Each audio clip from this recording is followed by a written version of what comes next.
everyone, thank you for joining me. Welcome to my first video of 2025. It's hard to believe that we're here already. I honestly don't know where the time goes. It seems to just fly by. I hope you all had a wonderful Christmas and New Year, however you choose to celebrate. Today I'm bringing you a project with a little sneak peek. I am going to be using the Toadstool Gardens 6x6 designer series paper.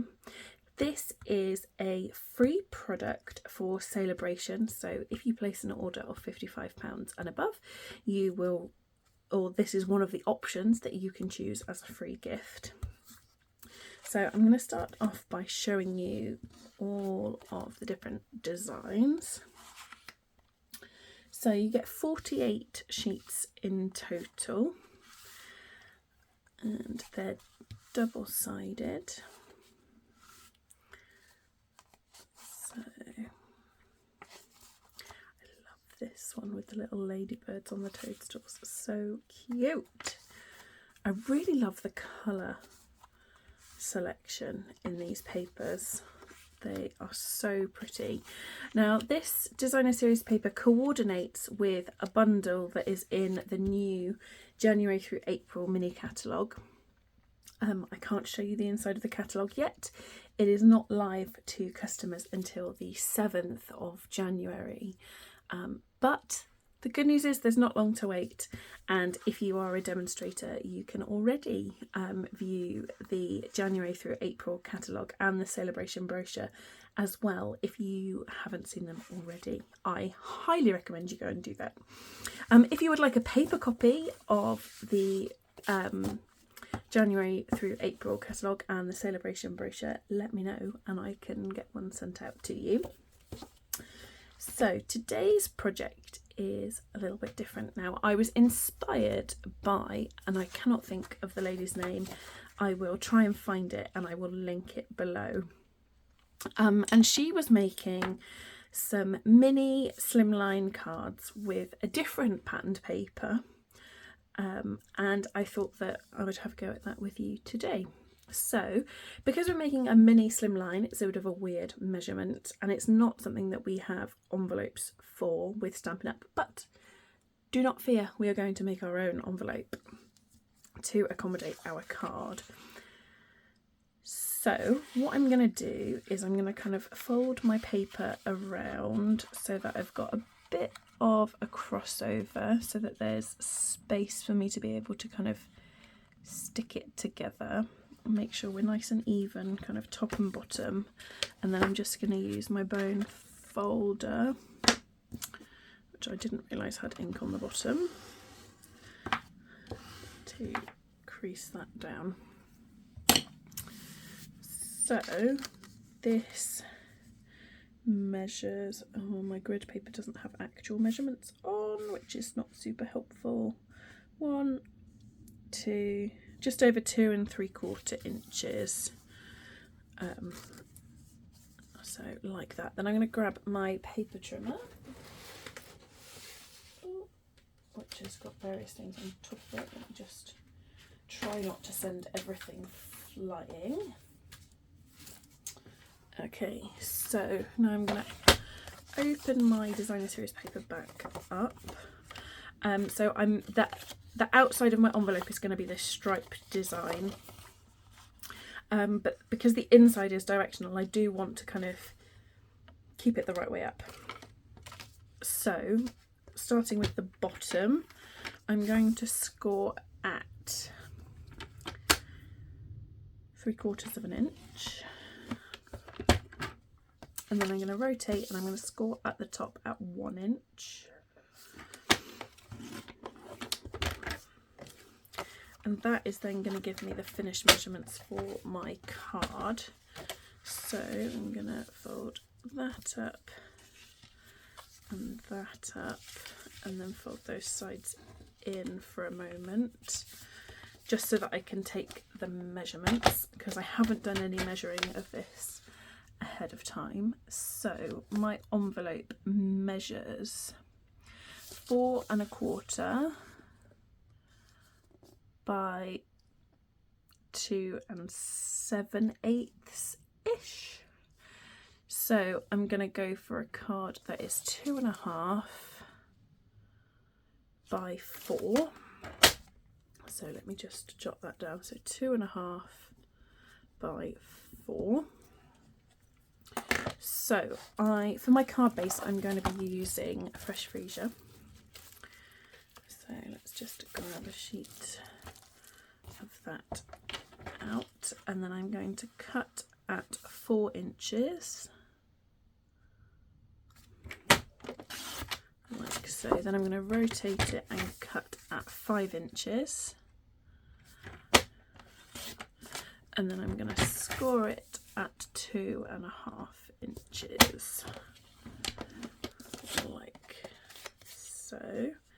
That then gives me my little card base, and then I'm just going to check that that's going to fit comfortably in an envelope, and it is perfect.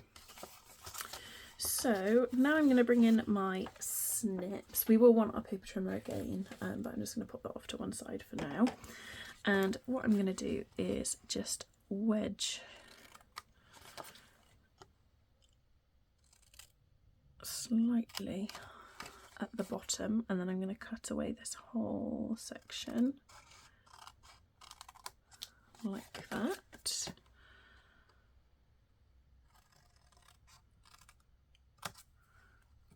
There we go. And then on the top, I'm just going to cut away that rectangle.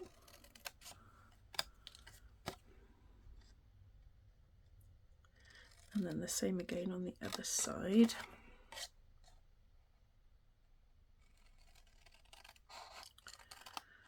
And where I've wedged at the bottom, I've tried to kind of make it quite even. Okay, so now I'm going to pop my envelope the right way up. So those little bits are scrap pieces now, and then what I'm going to do is I'm going to stick these two larger flaps together, and then I'm going to stick the bottom up over the top. So I'm going to pop some seal down that one edge like so, and then fold it over like that. Just make sure that we haven't kind of stuck anything we didn't mean to, so there's no kind of residual glue that's going to get in the way. And then I'm going to stick the bottom flap down as well, like that. So there is our envelope. Now you could either wedge the top or you could round the corners. I'm just looking to see if my corner rounder is on hand, and I don't know where I've put it.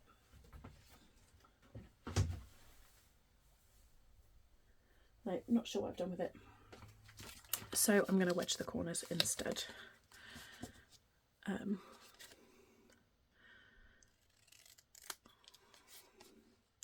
It will look cute either way. You can either wedge them or round them like that. And actually what I could do, now that I've wedged, I could just gently round that corner a little bit, and then gently round that corner just a little bit, just to give that effect. Perfect. Okay, so our envelope is ready, so let's crack on with our card. So this is my card base that we've just created. For my designer series paper for this card, I'm going to be using this pattern. I've also got on hand a sheet of Melon Mambo and a sheet of Granny Apple Green, which are some of the other colours that are in the paper. And I think I'm going to do a skinny bordered piece to go on my card front, and I think I'm going to do my skinny border in Granny Apple Green. So I'm going to want a piece that measures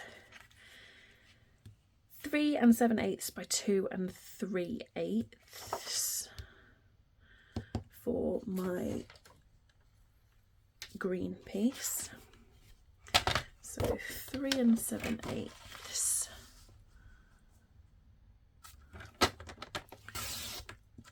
like that by 2 3/8.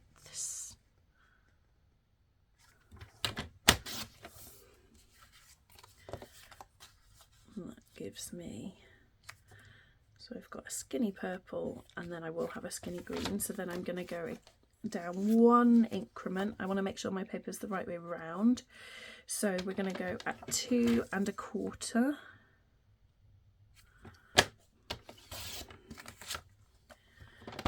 by 3 3/4.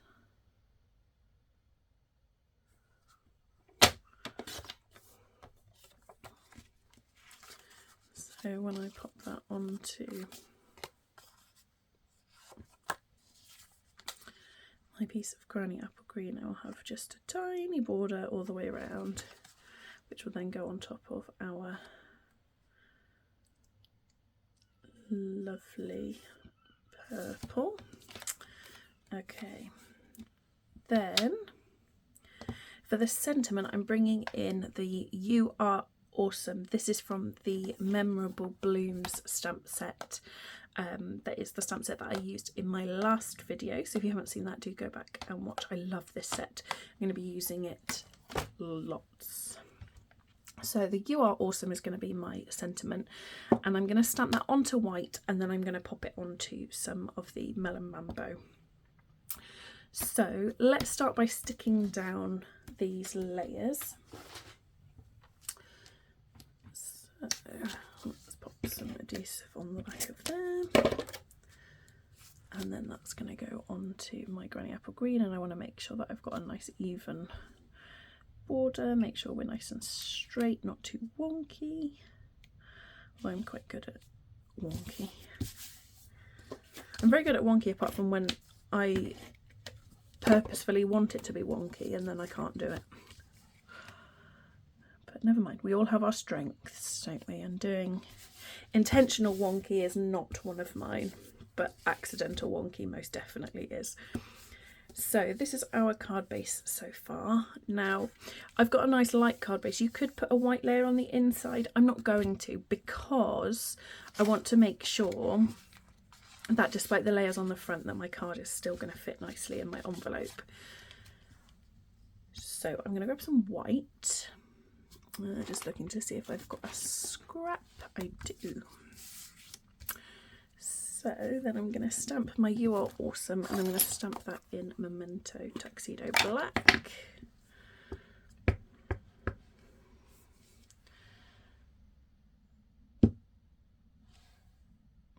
There we go.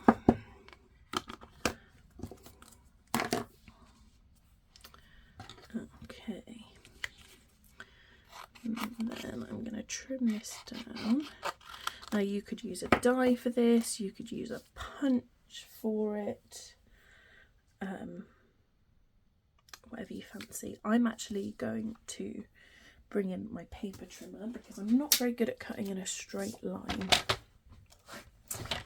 So I know the bottom of my card is straight, and I'm just going to kind of trim it down until I've got a border that I'm happy with. So there's no kind of fixed measurement with this, and it would depend on the sentiment that you've used as well, and if you decided that you wanted to use a punch or whether you would just sort of trim it down like I am. So I just want to take a little bit more off that one side and then a little bit off the bottom.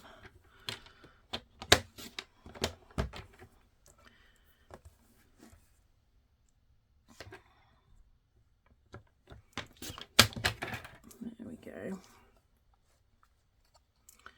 Happy with that size wise? Yeah, I think that looks pretty good. Okay, so now I'm going to measure the piece that I've got left. So it's 15/16 of an inch by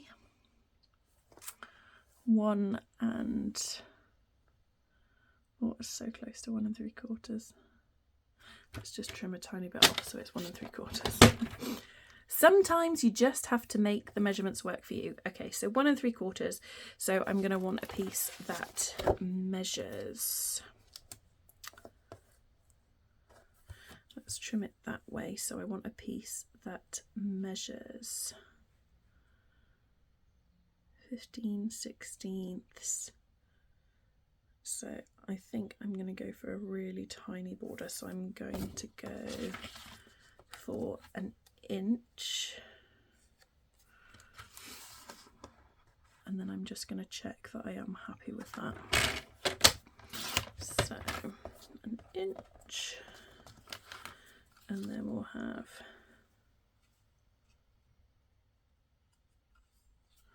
that looks good. Right, let's line this up. Oh, so actually we're closer to 7/8 of an inch. So let's trim that down to be 7/8 of an inch, and then we'll trim our pink piece to be 15/16.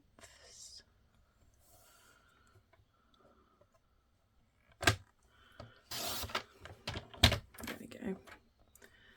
And then we'll have a really skinny pink border. Yeah, perfect. Okay, and then let's call that corner. Let's just tidy that up a little bit. Just a little bit fuzzy. Oh, I don't think you can actually see what I'm doing. Okay, and then let's just remind myself of that measurement. So that is 1 3/4 of an inch. So I want 1 3/4 and an extra 16th.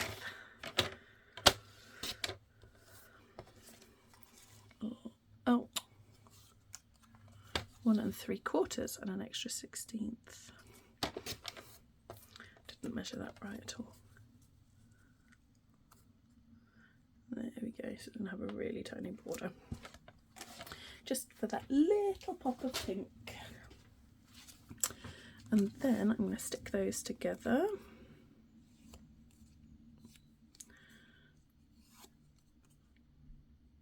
Just where I've taken off those tiny little measurements, I've just ended up with a little bit of a ridge, so I'm just kind of flattening that out with my nail. And then I'm going to pop that on there with my really tiny pink border all the way around. And then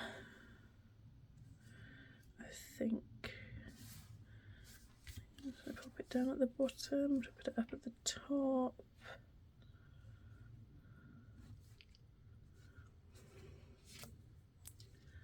I actually quite like it right down at the bottom, and then I think I'm going to pop it on dimensionals.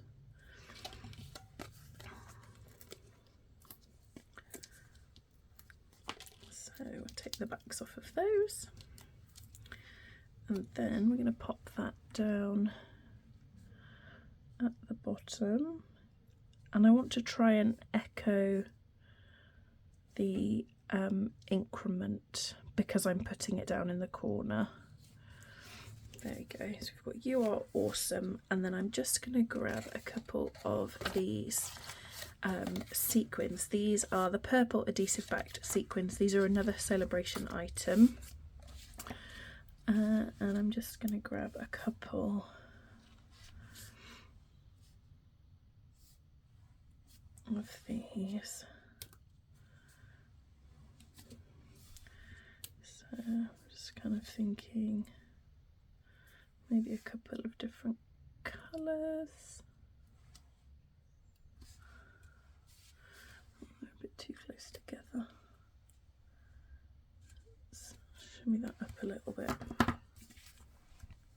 There, I think that's really cute. And then if I bring in my envelope, so here's my little card, and actually there's loads of space in that envelope. You could definitely put, let's put a white layer inside.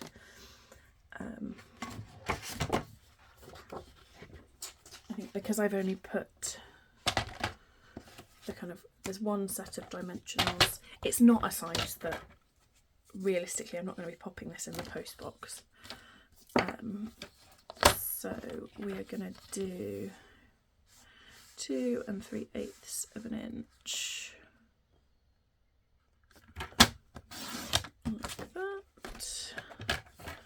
And then 3 7/8.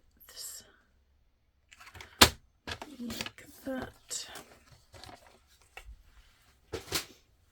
So the only reason I was worried about the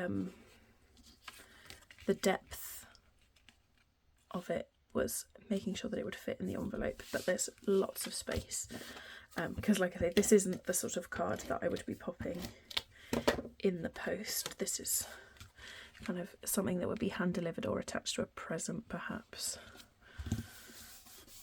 So there we go, so we've popped the white layer inside, and then I'm just thinking of those little scraps that I had from there, whether there was anything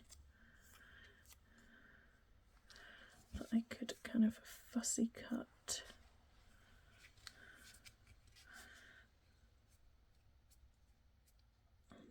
Could just kind of fussy cut those.